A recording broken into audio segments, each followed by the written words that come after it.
पर्यावरण के बारे में सलमा ने क्या कहा? पर्यावरण के बारे में सलमा कहती है कि प्रकृति हमारी माता है, इसलिए हमें प्राकृतिक संसाधनों का अपव्यय करना नहीं चाहिए। अपने पर्यावरण को स्वच्छ रखना भी हमारा दायित्व है। मीना मैडम ने अंत में छात्रों को क्या संदेश दिया? मीना मैडम ने बच्चों से कहा कि आज के बच्चे कल के नागरिक हैं। उन्हें आज से नहीं, अभी से अपने कर्तव्यों का पालन करना चाहिए। इससे उनके हित के साथ साथ देश का कल्याण भी होगा। अकुल ने मीना मैडम से क्या कहा? एक नागरिक की हैसियत से हमें अपने देश के राष्ट्रध्वज, राष्ट्रगान, राष्ट्रीय त्योहार आदि का आदर करना चाहिए। मीना मैडम ने कार्य शिविर में कौन से कार्यक्रम आयोजन किए थे? मीना मैडम ने समुदाय भवन में 15 दिवसीय एक कार्य शिविर आयोजित किया था। कविता वाचन, कविता रचना, नाटक प्रदर्शन, संभाषण कौशल, टेराकोटा गुड़िया बनाना इत्यादि कार्यक्रम यहाँ आयोजन किए गए थे। अकुल ने मीना मैडम से क्या कहा? अकुल ने मीना मैडम से कहा, एक नागरिक की हैसियत से हमें अपने देश के राष्ट्रध्वज, राष्ट्रगान, राष्ट्रीय त्योहार आदि का आदर करना चाहिए। कन्नड़ में अनुवाद। प्रकृति हमारी माता है, इसलिए हमें प्राकृतिक संसाधनों का अपव्यय करना नहीं चाहिए। अपने पर्यावरण को स्वच्छ रखना भी हमारा दायित्व है। ಪ್ರಕೃತಿ ನಮ್ಮ ತಾಯಿ. ಆದ್ದರಿಂದ ನಾವು ನೈಸರ್ಗಿಕ ಸಂಪನ್ಮೂಲಗಳನ್ನು ವ್ಯರ್ಥ ಮಾಡಬಾರದು. ನಮ್ಮ ಪರಿಸರವನ್ನು ಸ್ವಚ್ಛವಾಗಿಟ್ಟುಕೊಳ್ಳುವುದು ಕೂಡ ನಮ್ಮ ಜವಾಬ್ದಾರಿಯಾಗಿದೆ. झूठ बोलने वालों की हालत कैसी होती है? झूठ बोलने से व्यक्तित्व कुंठित होता है। झूठ बोलने वालों से लोगों का विश्वास उठ जाता है। उनकी उन्नति के द्वार हमेशा के लिए बंद हो जाते हैं। उनको अपमानित होना पड़ता है। शास्त्र में सत्य बोलने का तरीका कैसे समझाया गया है? शास्त्र में सत्य बोलने का तरीका ऐसे बताया गया है, सत्यम ब्रूयात, प्रियम ब्रूयात, न ब्रूयात सत्यम अप्रियम। अर्थात सच बोलो जो दूसरों को प्रिय लगे, अप्रिय सत्य मत बोलो। कभी कभी झूठ बोल देने से कुछ क्षणिक लाभ अवश्य होता है, पर उससे अधिक हानि ही होती है। क्षणिक लाभ विकास के मार्ग के लिए बाधा बन जाता है। ಕೆಲವೊಮ್ಮೆ ಸುಳ್ಳು ಹೇಳುವುದರಿಂದ ಕ್ಷಣಿಕ ಲಾಭವಾಗುವುದು, ಆದರೆ ಅದು ಹೆಚ್ಚು ಹಾನಿಯೇ ಮಾಡುತ್ತದೆ. ಕ್ಷಣಿಕ ಲಾಭ ವಿಕಾಸದ ಮಾರ್ಗಕ್ಕೆ ಅಡ್ಡಿಯಾಗುತ್ತದೆ. सत्य क्या होता है? उसका रूप कैसा होता है? सत्य बहुत भोला भाला, बहुत सीधा सादा होता है। जो कुछ भी अपनी आंखों से देखा, बिना नमक मिर्च लगाए बोल दिया, यही तो सत्य है। सत्य का स्वरूप कितना सरल दृष्टि का प्रतिबिंब है, ज्ञान की प्रतिलिपि है, आत्मा की वाणी है। महात्मा गांधी जी का सत्य की शक्ति के बारे में क्या कथन है? सत्य की शक्ति के बारे में महात्मा गांधी जी का कथन है, सत्य एक विशाल वृक्ष है। उसका जितना आदर करते हैं, उतने ही फल उसमें लगते हैं। उनका अंत नहीं होता। कन्नड़ में अनुवाद। सत्य की महिमा अपार है। सत्य अत्यंत शक्तिशाली है। अतः हमें सत्य बोलने का अभ्यास करना चाहिए। ಸತ್ಯದ ಮಹಿಮೆ ಅಪಾರವಾಗಿದೆ. ಸತ್ಯ ಅತ್ಯಂತ ಶಕ್ತಿಶಾಲಿಯಾಗಿದೆ. ಆದ್ದರಿಂದ ನಾವು ಸತ್ಯವನ್ನು ಮಾತನಾಡುವ ಅಭ್ಯಾಸ ಮಾಡಬೇಕು. शनि ग्रह को अत्यंत ठंडा ग्रह क्यों कहा जाता है?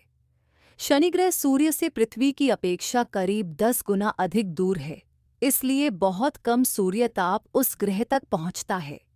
शनि के वायुमंडल का तापमान शून्य के नीचे 150 सेंटीग्रेड के आसपास रहता है, इसलिए शनि ग्रह को अत्यंत ठंडा ग्रह कहा जाता है।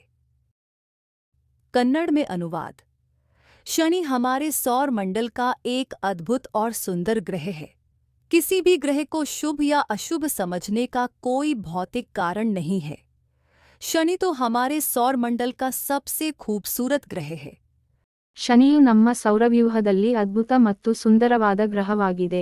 ಯಾವುದೇ ಗ್ರಹವನ್ನು ಶುಭ ಅಥವಾ ಅಶುಭ ಎಂದು ಪರಿಗಣಿಸಲು ಯಾವುದೇ ಭೌತಿಕ ಕಾರಣವಿಲ್ಲ. ನಮ್ಮ ಸೌರವ್ಯೂಹದಲ್ಲಿ ಶನಿ ಅತ್ಯಂತ ಸುಂದರವಾದ ಗ್ರಹವಾಗಿದೆ. शनि का उपग्रह टाइटन के बारे में आप क्या जानते हैं? टाइटन शनि ग्रह का सबसे बड़ा उपग्रह है। वह सौर मंडल का सर्वाधिक महत्वपूर्ण दिलचस्प उपग्रह है। टाइटन हमारे चंद्र से काफी बड़ा है। इसका व्यास 5150 किलोमीटर है। टाइटन की सतह पर अंतरिक्ष यान को उतारा जा सकता है। शनि एक सुंदर ग्रह है। कैसे? शनि ग्रह के चारों ओर अत्यंत सुंदर वलय हैं। वे स्पष्ट और विस्तृत हैं। ऐसा लगता है प्रकृति ने उसके गले में खूबसूरत हार डाल दिया हो। इन वलयों के कारण शनि सौर मंडल का सबसे सुंदर ग्रह है। कन्नड़ में अनुवाद। शनि सौरमंडल का दूसरा बड़ा ग्रह है। यह पृथ्वी से करीब 750 गुना बड़ा है। शनि ग्रह का व्यास 116,000 किलोमीटर है। ಶನಿ ಸೌರಮಂಡಲದ ಎರಡನೇ ದೊಡ್ಡ ಗ್ರಹವಾಗಿದೆ. ಇದು ಭೂಮಿಗಿಂತ 750 ಪಟ್ಟು ದೊಡ್ಡದು. ಶನಿ ಗ್ರಹದ ವ್ಯಾಸವು 116,000 ಕಿಲೋಮೀಟರ್ ಆಗಿದೆ. शनि किसका पुत्र है? इसे शनैश्चर क्यों कहते हैं? शनि सूर्य का पुत्र है। आकाश के गोल पर बहुत धीमी गति से चलने के कारण इसको शनैश्चर कहते हैं। शनि के वायुमंडल का निर्माण किससे हुआ है? शनि के वायुमंडल का निर्माण हाइड्रोजन, हीलियम, मीथेन तथा एमोनिया गैसों से हुआ है। कन्नड़ में अनुवाद। शनि ग्रह का सबसे बड़ा उपग्रह टाइटन है। यह हमारे चंद्रमा से भी बड़ा है। इसका व्यास 5150 किलोमीटर है। ಟೈಟನ್ ಶನಿಗ್ರಹದ ಅತ್ಯಂತ ದೊಡ್ಡ ಉಪಗ್ರಹವಾಗಿದೆ. ಇದು ನಮ್ಮ ಚಂದ್ರನಿಗಿಂತಲೂ ದೊಡ್ಡದು. ಇದರ ವ್ಯಾಸವು 5150 ಕಿಲೋಮೀಟರ್ ಇದೆ. बाल शक्ति ने कौन कौन से कार्य करने का निश्चय किया? बाल शक्ति टोली ने पहले उन साथियों पर ध्यान दिया जो नियमित रूप से स्कूल नहीं आते और पढ़ाई से जी चुराते हैं। स्कूल के परिसर को स्वच्छ रखना, गांव की गंदगी को दूर करने के लिए रोज 1 घंटा गांव में सफाई करना, गांव में जो गड्ढे हैं उनको मिट्टी से ढांपना, गांव का कूड़ा डालने के लिए एक निश्चित जगह बनाना और उसमें ही कूड़ा डालने के लिए लोगों को सूचित करना, गांव के चारों तरफ पेड़ पौधे लगाकर गांव को हरा भरा रखना। अनुरूपता। टोली का नाम है बाल शक्ति। टोली का मुखिया मोहन। बसंत ईमानदार, रामू बेईमान। कश्मीरी सेब कहानी, बाल शक्ति लघु नाटिका। कलेक्टर साहब ने बच्चों की बड़ाई में क्या कहा? कलेक्टर साहब ने बच्चों की बड़ाई करते हुए कहा कि इन बच्चों ने गांव को स्वच्छ वातावरण देकर इसे एक नया जीवन प्रदान किया है। इसके कारण आपका गांव एक आदर्श गांव बन गया है। 5,000 रुपये मिलने पर मोहन ने क्या सोचा? 5,000 रुपये मिलने पर मोहन उन पैसों को प्रधानाध्यापक को देकर स्कूल के पुस्तकालय में गरीब बच्चों के लिए पुस्तकों का प्रबंध करने की बात सोचता है। रामू ने किस विषय का गृह कार्य नहीं किया था? रामू ने गणित विषय का गृह कार्य नहीं किया था। हमें किस उम्र में अच्छी आदतें डालनी है? हमें 12 साल की उम्र में अच्छी आदतें डालनी है। रामू को टोली में लाने की जिम्मेदारी किसने ली? रामू को टोली में लाने की जिम्मेदारी संजय ने ली। बाल शक्ति टोली ने गांव की सफाई के लिए क्या क्या काम किया? गांव के परिसर को स्वच्छ रखने के लिए बाल शक्ति टोली ने रोज 1 घंटा गांव की सफाई की, स्कूल के परिसर को स्वच्छ रखा, गांव के गड्ढों को मिट्टी से भरा, गांव का कूड़ा डालने के लिए एक निश्चित स्थान बनाया और वहीं कूड़ा डालने के लिए लोगों को सूचित किया, गांव को हरा भरा रखने के लिए चारों तरफ पेड़ पौधों को लगाया। कौन कौन कंचे खेल रहे थे? रामू और श्यामू कंचे खेल रहे थे।